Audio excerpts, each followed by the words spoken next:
नमस्कार, मैं कमलेश कबीर आपका एक बार फिर स्वागत करता हूं इस नए एपिसोड। चैंपियंस ट्रॉफी का या हम कहें कि क्रिकेट का फीवर जो है वो सभी के ऊपर चढ़ा हुआ है।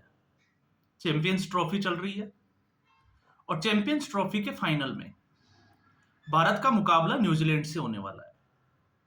अब ऐसी स्थिति में दुनिया भर के मीम्स जो है वो सोशल मीडिया पे ट्रेंड कर रहे हैं। हम उन्हीं की बात करेंगे क्योंकि हमारा ये जो चैनल है वो राजनीति से जुड़ा हुआ है, इसलिए खेल जगत की जो है वो ज्यादा खबरें हम इस पे जो है वो दिखा नहीं पा रहे, या हम कहें कि हम इसके ऊपर जो है वो उसका विश्लेषण भी नहीं कर रहे। लेकिन फिर भी ये मामला भी जो है वो सीधे तौर से थोड़ा सा राजनीति से जुड़ा हुआ है, इसलिए इसके ऊपर चर्चा करना जरूरी हो जाता है। और चर्चा करना क्यों जरूरी हो जाता है? क्योंकि इस वक्त पाकिस्तान की जो स्थिति है वो इस तरीके की बनी हुई है कि पाकिस्तान 29 साल के बाद में किसी आईसीसी टूर्नामेंट को या इवेंट को होस्ट कर रहा है। अब आप सोच के देखिए, 29 साल के लंबे समय के बाद में पाकिस्तान को इस तरीके की मेजबानी करने का एक मौका मिला हो, और मात्र 4 दिन में पाकिस्तान जो है वो इस टूर्नामेंट से बाहर होने वाली पहली टीम बन जाती है। फिर लगातार जिस तरीके से जो है वो इमरान खान का एक डायलॉग आपको पता होगा कि घबराना नहीं है। पाकिस्तान की आवाम ने सोचा कि घबराना नहीं है, क्योंकि गद्दाफी जो स्टेडियम है उसको रिनोवेट किया गया था, और खबरें जो है वो लगातार ट्रेंड कर रही है कि 1280 करोड़ रुपए खर्च करके पाकिस्तान ने इस तरीके का काम को जो है वो अंजाम दिया, ये सोचकर कि फाइनल पाकिस्तान में होगा। तो अब चैंपियंस ट्रॉफी का फाइनल जो है वो दुबई में है। तो ऐसी स्थिति में पाकिस्तानी आवाम का जो है वो दर्द सबको समझ में आ सकता है कि पाकिस्तान का इस वक्त क्या दर्द है। तो पाकिस्तानी आवाम की अगर हम बात करें तो पाकिस्तान हार गया, इसलिए वो दुखी हुए। लेकिन कुछ मौलवी जो है वो इसलिए दुखी है कि पाकिस्तान हार क्यों गया है। अब आप सोचोगे कि मैं ऐसा क्यों कह रहा हूं। हमेशा से आपने देखा होगा कि भारत में रहने वाले लोग हमेशा जो है वो आज भी पाकिस्तान के नाम पर राजनीति करते हैं। रहते वो भारत में है, लेकिन आज भी उनका दिल जो है वो पाकिस्तान के लिए धड़कता है। और इसमें राजनेता, हम समुदाय विशेष की बात नहीं करते, बहुत सारे राजनेता भी जो है वो इससे जुड़े हुए हैं। मैं बात कर रहा हूं शहाबुद्दीन रजवी की। शहाबुद्दीन रजवी को एक फोटो दिखी मोहम्मद सामी की, जो पेस बॉलर है इंडियन टीम के, और इस टूर्नामेंट में हाईएस्ट विकेट टेकर जो है उसकी लिस्ट में दूसरी पोजीशन पे है। वो एक ड्रिंक पीते हुए जो है वो नजर आते हैं। रमजान का पवित्र महीना चल रहा है, तो ऐसी स्थिति में उन्होंने सीधे तौर से जो है वो हमला बोला मोहम्मद शमी पे कि शरीयत के जो कानून है उसको फॉलो करना एक मुस्लिम व्यक्ति की जिम्मेदारी है, उसको जिम्मेदारी निभानी चाहिए, और पवित्र माह में रोजा जो है वो रखना चाहिए। अगर वो जानबूझकर रोजा नहीं रखता तो वो इसका गुनहगार है। तो पहली चीज, 50 ओवर का मैच चल रहा है, तो 50-50 ओवर के इस मैच में अगर बिना पानी पिए, बिना एनर्जी ड्रिंक लिए कोई गेम नहीं खेल सकता। तो अब सवाल खड़ा ये होता है कि राष्ट्रहित पहले है या धर्म पहले है।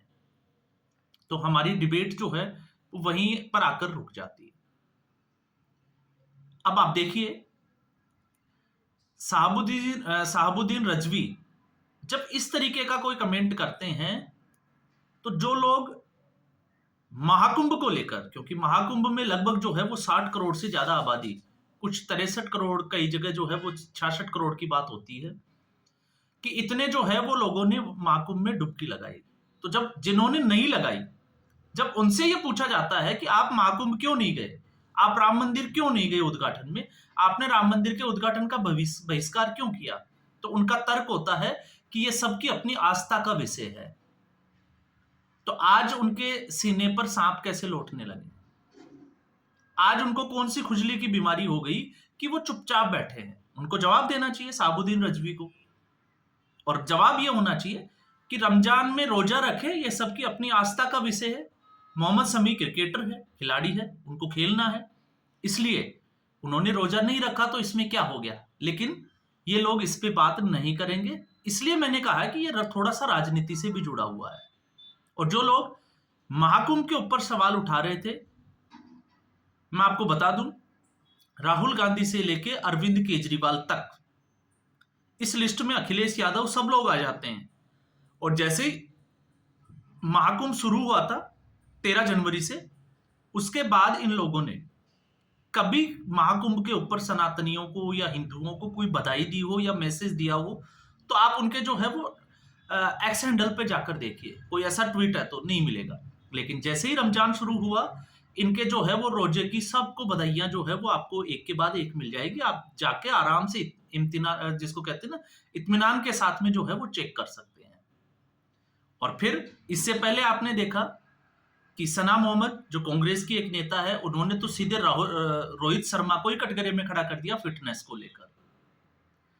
तो मुझे नहीं लगता कि इन चीजों की जरूरत थी। लेकिन मैं बात वही कह देता हूं, क्योंकि पाकिस्तान में रहने वाले इन मौलवियों का दर्द ये नहीं है कि भारत जीत गया है। मैं फिर आपको कह रहा हूं, भारत को जीतने से इनको कतई कोई दर्द नहीं है। इनका दर्द यह है कि पाकिस्तान कैसे हार गया।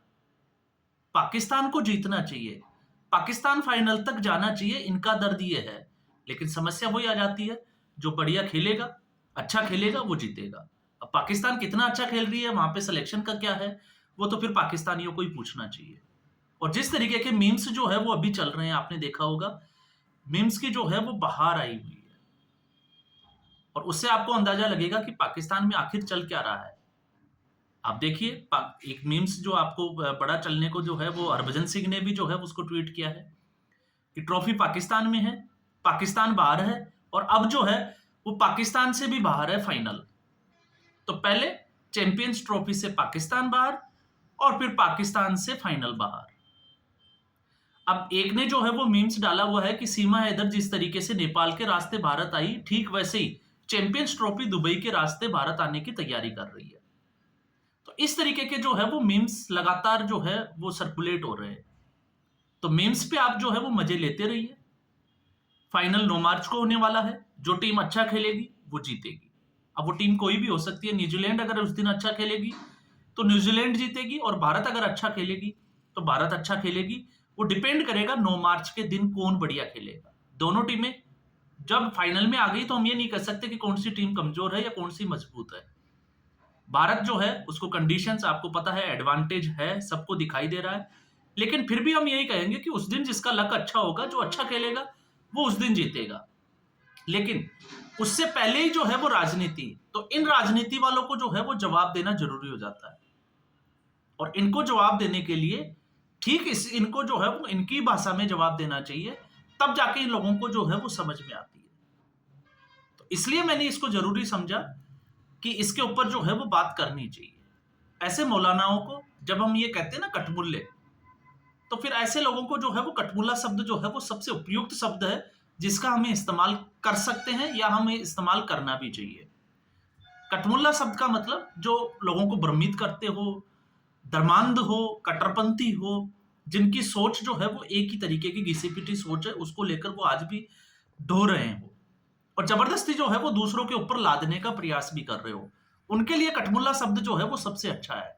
और ये वही कटमुल्ले हैं जो इस देश में रहकर खाते इस देश का है, लेकिन आज भी मैं आपको फिर कह रहा हूं, बड़े जोर के साथ जोर लगा के मैं इस बात को जो है वो हमेशा हर वीडियो में कहता हूं कि इन लोगों का दिल जो है वो आज भी पाकिस्तान के लिए धड़कता है। और फिर इसमें कुछ लोग जो है वो हमारे जैसे, जिसमें हम कहें कि हमारे समुदाय से जुड़े हुए कुछ जयचंद भी शामिल हो जाते हैं। हमें उनसे भी सावधान रहने की जरूरत है, उनको भी जो है वो एक्सपोज करते रहना चाहिए। और कौन कौन है जयचंद, मैंने कई बार जो है वो जयचंदों की बात की है, आप उठा के देखिए, ऐसे बहुत सारे उदाहरण जो है वो आपको मिल जाएंगे जो आज भी जयचंद की भूमिका में नजर आते हैं। और जिस तरीके से वो बात करते हैं, आपको अपने आप जो है वो एक एहसास हो जाएगा। अभी आपने देखा होगा, मैंने महाराष्ट्र के ऊपर भी बात की थी कि वहां पर जो पाकिस्तान जब हार गया तो उसके बाद में जो है वो कुछ लोगों ने पाकिस्तान जिंदाबाद के नारे लगाए, और उसके बाद में महाराष्ट्र में देवेंद्र फडणवीस की सरकार ने वहां पर बुलडोजर एक्शन भी किया। तो वो भी जो है वो घटना सबके सामने है। बाकी देर सबेर जो है वो घाटी में तो हमने देखा ही था कि जिस तरीके से सेना के जवानों के ऊपर भी पत्थर फेंक दिए जाते थे। तो ये जो है वो इतिहास भरा पड़ा है, ये किसी से छुपा हुआ नहीं है। भारत पाकिस्तान क्यों नहीं गया? ये एक बायलैटरल जो है वो इश्यू था दो सरकारों के बीच में, इसलिए नहीं जा पाया। लेकिन इसको अगर आप अब एक जिसको कहें कि एक आड़ देने की कोशिश करें तो वो भी जो है वो कहीं ना कहीं गलत है। तो 9 मार्च को भारतीय टीम को बधाई, और हम तो यही चाहेंगे कि रोहित शर्मा की टीम जो है वो एक बार फिर देश को गौरवान्वित करने का मौका दे, एक और फाइनल जो है वो जीते, और साथ में सभी हिंदुस्तानियों को भी जो है वो इसकी बहुत बहुत बधाई पहले से ही। तो आज के एपिसोड में बस इतना ही। उम्मीद करूंगा वीडियो एपिसोड आपको पसंद आया होगा। वीडियो को लाइक करें, शेयर करें, चैनल जरूर सब्सक्राइब करें। धन्यवाद।